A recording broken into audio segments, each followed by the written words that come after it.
here today, representing just about every program we have to offer. And frankly, I myself am an intergovernmental affairs specialist. My job is to be in touch with elected officials on the state and municipal level. And working with Commissioner Litz, we put together this meeting so we can inform the public, you and the public, as to what we're doing in your community. My name is Betsy Ranson, and I represent the Hazard Mitigation Grant Program. I'm from FEMA Region 3. I work out of that region in Philadelphia. And I'm here today to discuss the more commonly known acquisition or buyout program. And I'm here to address those questions that you might have today to the very best of my ability. About the more commonly known buyout program, and I don't need a show of hands, but I just want to touch briefly on this program. First of all, I want to tell you a little bit about myself. When you think of FEMA, you think of this big organization of very suited up gentlemen and ladies that are full of all this knowledge, and I just want to let you know that I hail from a little town called Ripley, West Virginia. I come from small town USA, and what I bring to you is over 10 years experience with this program, the Hazard Mitigation Grant Program. Now, does that mean that I have all the answers? Probably not. But what I cannot do, if I do not have the answer today for any of you that are here inquiring about the program, I can get back to your local officials with the proper answer. The most common question that comes up, how do I apply for the buyout program?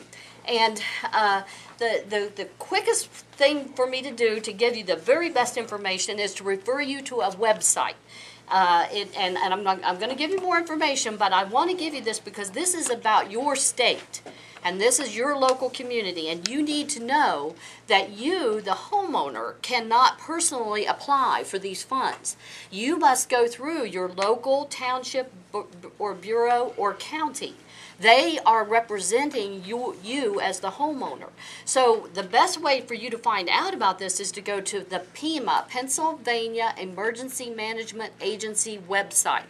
And there they have a program called Hazard Mitigation, which confuses a lot of people because they're thinking you're talking about hazardous materials. But hazard mitigation, you click on that and you're going to see the Hazard Mitigation Grant Program.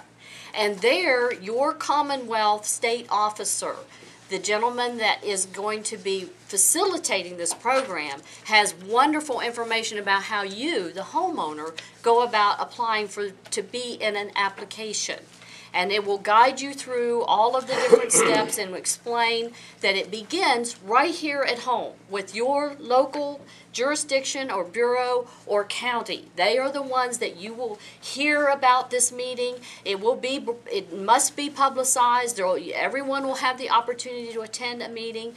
We, FEMA, are partnering with the Commonwealth to embed in communities people like myself that can help the jurisdictions to put these applications together so that they move on up through the state to where they are finally reviewed and categorized to include all the different types. There's not just acquisition, there's elevations, there's structural projects, and the state will, on that website, will have the priorities that they will be looking, such as acquisition of homes, and then the state will pick the applications based upon, we generally go with worst first and push them on up to FEMA to be reviewed, and then the money is it's decided on which applications are approved. It is a very competitive program. It is important for me to share with you that you, the homeowner, must go on, try to get decent, safe, and sanitary housing for your families now, because this is a process that is going to take a while. The state and FEMA have very much so purpose that we're going to do all that we can to move this program along as quickly as possible. But in the meantime, you need to do the very best to help your home and your family to be in decent, safe, and sanitary housing. I'll be happy to stay here as long as necessary and field as many questions that you have, but I can also tell you there will be future meetings where we'll go down to the level of sitting one-on-one with you to help you to understand this most complicated program, because we don't want you to get misled. One of the key points is that it is a voluntary program. You can go right up to the time that the home is going to be acquired and say. Municipality as the lowest level of government.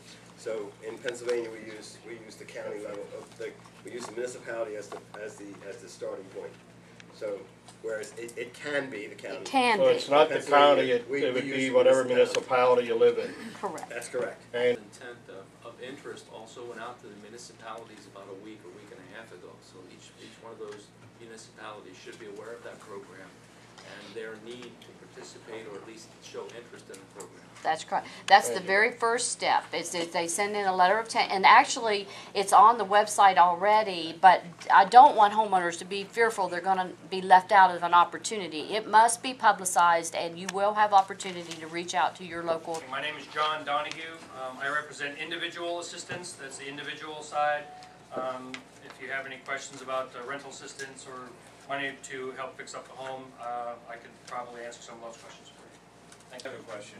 You said voluntary, meaning, I guess what you're saying is that someone may not want to reside in the home because of the damages or fear of another potential flood. What about a situation where you cannot rebuild? Your back is against the wall because the structure's damaged beyond, financially being able to repair the home. I mean, technically, I can still own my property, but I can't do nothing with it. It's just going to sit there. So that wouldn't be a voluntary program. That would be that would feel mandated. Okay. Some way, shape, or form. It's my duty to encourage you to reach out to all of the different individual assistance programs, anything that you can do, and they're here and can address those questions way better than me. But I can tell you that this program, it's my obligation to share with you that it does take time. So you must exhaust every effort that you can to get your family into safe housing. And I encourage you to, I don't know if you've already went to any of the disaster relief centers and applied for assistance, but that's a different program than myself. Sir, would you want to address that at all? Not knowing your particular case, I mean, the first step would be to go through your insurance company and see if they're able to help you. If not, I don't know if you've received anything from us, but we could possibly help with rental assistance to rent somewhere else until your damages are fixed or until you find another place to stay or you find another housing option that you may want to rent somewhere else or buy another house or whatever the case might be. So we can possibly help with rental assistance in that meantime, that gap, until you find another permanent housing plan. What I mean by voluntary is that in no way is this the government taking your home. And that's really what that whole thrust of that is about. It's not that kind of a program. Right. At the last minute, you say, you know what, I'm not interested. And that happens. Yes, Go it along does. 2 years into the process. I've seen it happen. Somebody says, I changed my mind. Well, you have the right. You're the homeowner. I mean, The fellow- Joe Ellen did ask me to address this, whether if in our program, if we will buy the home and you can maintain the property. And that is not the case. If we purchase your home, it is the structure and the property together. Now, what happens to that property? The property is deeded to the jurisdiction, the county, whichever entity has put together the application and has agreed. They must do an agreement to make sure that no one ever builds on that property again. You can, however, use that property for such things as gardens, ball fields. I think someone mentioned about camping. There's definitely very strict rules about camping to make sure we don't want anybody to get washed down the river. But it can be utilized in your community as what's normally referred to as open space. But it's perfectly fine to put ball fields. You can even put livestock there as long as it's, you don't have any obstructing fences. There's all kinds of things the community can use them for. Or you can just let it return to open space. That's up to the county. If they're in this program, it's a voluntary participation. They must sign that if they want to sell the property to FEMA, FEMA of course wants the property, not just the structure.